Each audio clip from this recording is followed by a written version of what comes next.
Indian Defence Minister AK Antony has described two huge explosions and a fire on an Indian submarine berthed at a Mumbai dockyard as a shocking tragedy. Navy chiefs earlier warned the families of 18 sailors on board the submerged vessel to prepare for the worst after the two near-simultaneous explosions. Mr. Antony offered heartfelt condolences to relatives of the dead. It is not clear what caused the blasts. Sabotage has not been ruled out. A board of inquiry will cover the entire spectrum of the incident.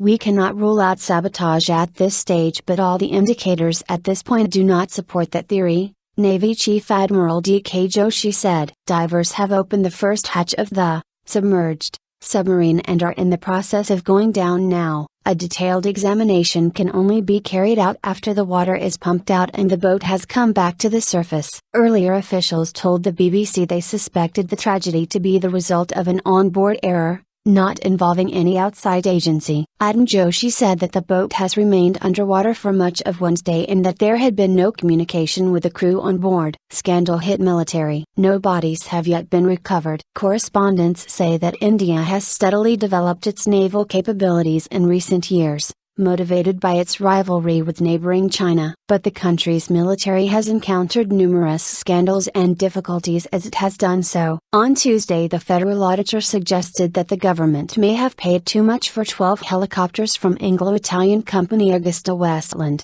saying procurement procedures designed to ensure value for money were not properly followed. The blast on the INS Sabotage took place after midnight, 18:30 Tuesday GMT. And firefighters spent 4 hours putting out the blaze. Officials said the diesel-powered vessel has been badly damaged. One Navy official told the BBC that surviving an explosion of this huge scale was rare. Many sailors managed to jump to safety after the blast. Some were taken to hospital. Dramatic images on Indian television showed a large fireball illuminating the sky. Smoke from the blaze could be seen in many parts of the city. The authorities have offered assurances that there is no fear of any further explosions. The Russian-built submarine was upgraded recently at a cost of $80 million. £52 million.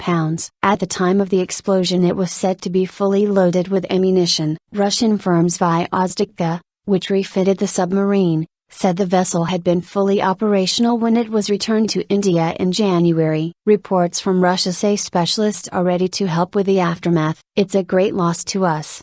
It's the greatest tragedy of recent times, Mr. Antony told reporters in Delhi before leaving for Mumbai to visit the site of the incident. The INS Sabotage, which is powered by diesel and electricity, is one of the 10-kilo class submarines bought from Russia between 1986 and 2000. It is equipped with Russian Club-S cruise missile systems. The submarine was sent to Russia for the refit in 2010 after a sailor on board was killed by a fire that broke out in the battery compartment while the submarine was docked at the Visakhapatnam Naval Base in February that year. Wednesday's explosion comes just days after India's Navy launched its first home-built aircraft carrier, hailed by defense officials as a crowning glory. Last year, India bought a Russian nuclear submarine for its Navy on a 10-year lease from Russia at the cost of nearly $1 billion, making it part of a select group of nations to operate nuclear-powered submarines. India and Russia are longtime allies and Russia supplies about 70% of India's military hardware.